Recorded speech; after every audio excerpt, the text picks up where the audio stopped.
Hi ಎಲ್ರಿಗೂ ನಮಸ್ಕಾರ. ಇದು ಮಿಲೆಟ್ಸ್ನಲ್ಲಿ ಬಿಸಿಬೇಳೆಭಾತ್, ಸಾಮೆ ಅಕ್ಕಿಯ ಬಿಸಿಬೇಳೆಭಾತ್. ಆರೋಗ್ಯಕ್ಕೆ ತುಂಬಾ ಒಳ್ಳೆಯದು, ಮಾಡೋದಕ್ಕೆ ಸಹ ತುಂಬಾ ಸುಲಭ. ನಮ್ಮ ಶಾಪ್ನಲ್ಲಿ ನಿಮಗೆ ಸಾಮೆ ಅಕ್ಕಿ ಮತ್ತು ಸಾಮೆ ರವೆ, ಸಾಮೆ ಅವಲಕ್ಕಿ ಸ್ಕ್ರೀನ್ ಮೇಲೆ ಕೊಟ್ಟಿರೋ ನಂಬರ್ಗೆ ಕಾಂಟ್ಯಾಕ್ಟ್ ಮಾಡಿದ್ರೆ ಆಲ್ ಮಿಲೆಟ್ಸಲ್ಲಿ ರವೆ ಮತ್ತು ಅವಲಕ್ಕಿ ಸಿಗುತ್ತೆ. ಆರೋಗ್ಯಕ್ಕೆ ತುಂಬ ಪ್ರಯೋಜನಕಾರಿಯಾದ ಸಿರಿಧಾನ್ಯ. ನಾನಿಲ್ಲಿ 1 ಕಪ್ ಅಳತೆನಲ್ಲಿ ತಗೋತಾ ಇದ್ದೀನಿ. ಒಂದು ಪಾತ್ರೆಗೆ ಹಾಕ್ಕೊಂಡು ರಾತ್ರಿನೇ ನೆನೆಸಿ ಎತ್ತಿಟ್ಕೋಬೇಕು. ಬೆಳಗ್ಗೆ ಮಾಡೋದಕ್ಕೆ ಬರೋದಿಲ್ಲ, ಯಾಕಂದರೆ ಡೈಜೆಷನ್ ಆಗೋದಿಲ್ಲ. ಈ ರೀತಿ 1 ಲೋಟ ಅಳತೆಯನ್ನು ತಗೊಂಡು ಒಂದು ಪಾತ್ರೆಗೆ ಹಾಕ್ಕೊಂಡು 1ರಿಂದ 2 ಸತಿ ಚೆನ್ನಾಗಿ ತೊಳ್ಕೊಳ್ಳಿ. ಇದರಲ್ಲಿ ಪೋಷಕಾಂಶಗಳು ಹೆಚ್ಚಾಗಿರೋದ್ರಿಂದ ನೀವು ದೈನಂದಿನ ಆಹಾರಗಳಲ್ಲಿ ಬಳಸ್ಬೋದು. ಅನೇಕ ಆರೋಗ್ಯ ಸಮಸ್ಯೆಗಳನ್ನು ಸಹ ದೂರ ಇಡುತ್ತೆ. ಸಾಮೆ ಅಕ್ಕಿನಲ್ಲಿ ನಾರಿನಂಶ, ಫೈಬರ್ ಇರೋದ್ರಿಂದ ನಿಧಾನವಾಗಿ ಜೀರ್ಣ ಆಗೋದ್ರಿಂದ ಕಾರ್ಬೋಹೈಡ್ರೇಟ್ಗಳು ದೇಹದ ತೂಕ ನಿಯಂತ್ರಣದಲ್ಲಿಡುತ್ತೆ. ಈಗ ನೋಡಿ, 1 ಲೋಟ ಆಗುವಷ್ಟು ತೊಗೊಂಡಿದ್ನಲ್ಲ, ಅದೇ ಅಳತೆನಲ್ಲೇ 6 ಕಪ್ಪಷ್ಟು ನೀರು ಹಾಕಿ ರಾತ್ರಿನೇ ನೆನೆಸಿಟ್ಕೋತಾ ಇದ್ದೀನಿ. ಮಿನಿಮಮ್ 8 ಅವರ್ಸ್ ಆದರೂ ನೆನಿಲೇಬೇಕು. ನೀವು ರಾತ್ರಿ ಮಾಡ್ತೀರಾ ಅಂದರೆ ಬೆಳಗ್ಗೆನಾದರೂ ನೆನೆಸಿಟ್ಕೋಬೋದು. ನೋಡಿ, ಈ ಥರ ಈ ನೀರನ್ನ ಮತ್ತೆ ಚೆಲ್ಲಬೇಡಿ, ಇದೇ ನೀರನ್ನೇ ಹಾಕಿ ನಾವು ಬಿಸಿಬೇಳೆಭಾತ್ ಮಾಡ್ಕೋಬೋದು. ಆಮೇಲೆ ಒಂದು ಅರ್ಧ ಕಪ್ಪಷ್ಟು ಬಿಸಿಬೇಳೆಭಾತಿಗೆ ಆಗೋವಷ್ಟು ಹಸಿ ಬಟಾಣಿ ಕಾಳನ್ನು ನಾನಿಲ್ಲಿ ತೊಳೆದು ನೆನೆಸಿಟ್ಕೋತಾ ಇದ್ದೀನಿ.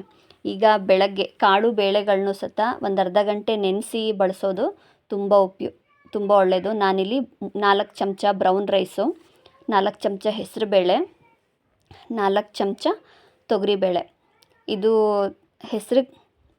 ಇದು ಅವರೇ ಬೇಳೆ, ನಿಮಗೆ ಆಪ್ಷನಲ್ಲು.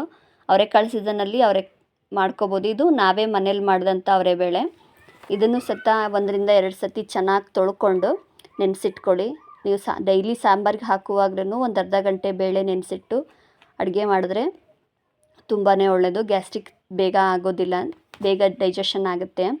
ಈಗ ಒಂದು ಕುಕ್ಕರ್ಗೆ ತುಪ್ಪ ಮತ್ತು ಎಣ್ಣೆನ ಹಾಕ್ಕೊಂಡು ಕಾಯೋದಕ್ಕೆ ಇಟ್ಕೊಳ್ಳೋಣ. ಇದು ಸಕ್ಕರೆ ಕಾಯಿಲೆ ಇರೋರಿಗೆ ಸಾಮೆ ಅಕ್ಕಿ ತುಂಬ ಒಳ್ಳೆಯದು. ಬ್ಲಡ್ ಶುಗರ್ನ ಸ್ಥಿರವಾಗಿಡುತ್ತೆ. ನಾರಿನಂಶ ಇರೋದ್ರಿಂದ ಮಲಬದ್ಧತೆ ಸಮಸ್ಯೆ ಇರೋರಿಗೂ ಸಹ ಇದು ಸಾಮೆ ಅಕ್ಕಿ ತುಂಬಾ ಒಳ್ಳೆಯದು.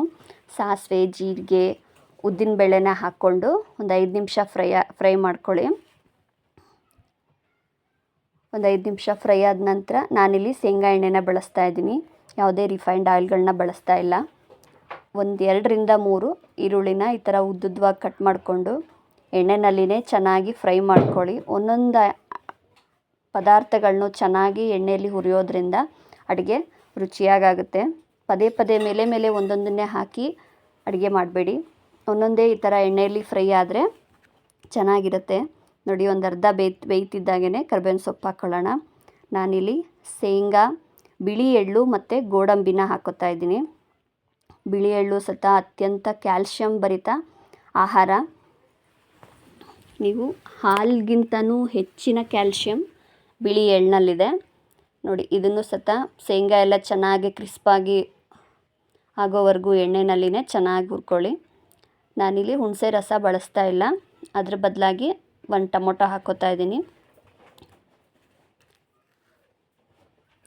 ಇದನ್ನು ಈ ಥರ ಎಣ್ಣೆನಲ್ಲಿನೇ ಚೆನ್ನಾಗಿ ಫ್ರೈ ಆದಮೇಲೆ ತರಕಾರಿ ಯಾವುದಿದೆಯೋ ಅದು, ಬೀನ್ಸು, ಕ್ಯಾರೆಟು, ಆಲೂಗೆಡ್ಡೆ, ನೆನೆಸಿದ ಬಟಾಣಿ ಕಾಳು, ಕೋಸುಗೆಡ್ಡೆ ಯಾವುದಿರುತ್ತೋ ಅದು. ನಾನಿಲ್ಲಿ ಸ್ವಲ್ಪ ತರಕಾರಿನ ಬಳಸ್ತಾ ಇದ್ದೀನಿ, ಜಾಸ್ತಿ ಬಳಸ್ತಾ ಇಲ್ಲ.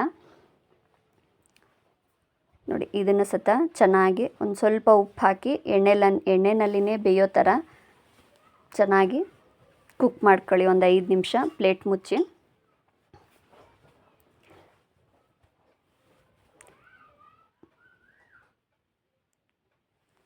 ಇದಕ್ಕೀಗ ಬಿಸಿಬೇಳೆಭಾತ್ ಪುಡಿ, ಅರಿಶಿನ ಪುಡಿನ ಹಾಕ್ಕೊಂಡು ಒಂದು 5 ನಿಮಿಷ ಹಸಿ ವಾಸನೆ ಹೋಗೋವರೆಗೂ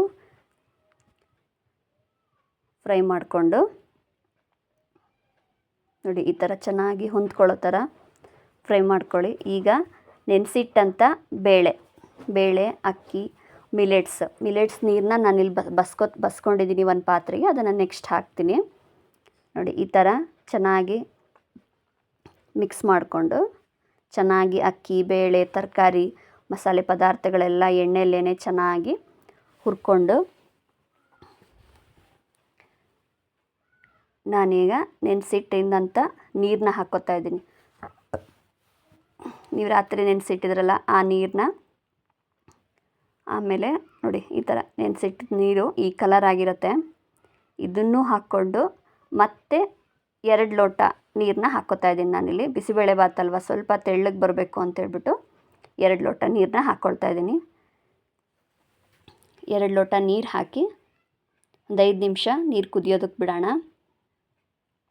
ಪ್ಲೇಟ್ನ ಮುಚ್ಚಿ ಒಂದು 5 ನಿಮಿಷ ನೀರು ಕುದಿಯೋದಕ್ಕೆ ಬಿಟ್ಬಿಟ್ಟು ಈಗ ಕೊತ್ತಂಬರಿ ಸೊಪ್ಪನ್ನ ಹಾಕ್ಕೊಂಡು ಕುಕ್ಕರ್ ಲಿಡ್ನ ಕ್ಲೋಸ್ ಮಾಡಿಕೊಂಡು 2 ವಿಷಲ್ ಕೂಗಿಸ್ಕೊತಾ ಇದ್ದೀನಿ. ಸಾಮೆ ಸಿರಿಧಾನ್ಯದಲ್ಲಿ ಕಬ್ಬಿಣಾಂಶ ಸಮೃದ್ಧವಾಗಿರೋದ್ರಿಂದ ರಕ್ತಹೀನತೆ ಸಮಸ್ಯೆ ತಡೆಗಟ್ಟಲು, ದೇಹದ ರಕ್ತದ ಪ್ರಮಾಣವನ್ನು ಹೆಚ್ಚಿಸಲು ಸಹಾಯ ಮಾಡುತ್ತೆ. ಅಲರ್ಜಿ ಇರೋರಂತೂ ಆರಾಮಾಗಿ ಮಿಲೆಟ್ಸ್ನ ಸೇವಿಸ್ಬೋದು. ದೇಹದಲ್ಲಿನ ವಿಷಕಾರಿ ಅಂಶಗಳನ್ನು ಹೊರಹಾಕಲು, ರೋಗ ನಿರೋಧಕ ಶಕ್ತಿನ ಹೆಚ್ಚಿಸಲು ಸಾಮೆ ಮಿಲೆಟ್ ಸಹಾಯ ಮಾಡುತ್ತೆ. ನೋಡಿ ಈ ಥರ ಬಿಸಿಬೇಳೆ ಭಾತು ಎಷ್ಟು ಚೆನ್ನಾಗಾಗಿದೆ. ಇದನ್ನೀಗ ನೀವು ಬಿಸಿ ಇದ್ದಂಗೆ ತಿನ್ಕೋಬೋದು. ಇದೇ ಥರ ಮೋರ್ ವಿಡಿಯೋಗಳಿಗಾಗಿ, ಮಿಲೆಟ್ಸ್ನಲ್ಲೇ ಮೋರ್ ವಿಡಿಯೋಗಳಿಗಾಗಿ DY ಕುಕ್ಕಿಂಗ್ ವ್ಲಾಗ್ನ ಪ್ಲೀಸ್ ಸಬ್ಸ್ಕ್ರೈಬ್ ಮಾಡ್ಕೊಳ್ಳಿ. Thank you. ಮಿಲೆಟ್ಸಲ್ಲೇ ಅಡುಗೆ ಇಷ್ಟ ಆಗಿದರೆ ಒಂದು ಕಮೆಂಟ್ ಮಾಡಿ.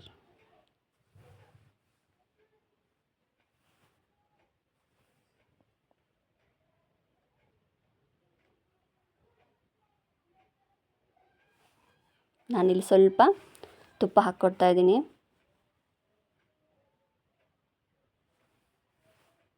ಈ ಥರ ರುಚಿಯಾಗಿ ಬಿಸಿಬೇಳೆ ಭಾತನ್ನ ನೀವು ಒಂದು ಸತಿ ಮನೆಯಲ್ಲಿ ಟ್ರೈ ಮಾಡಿ.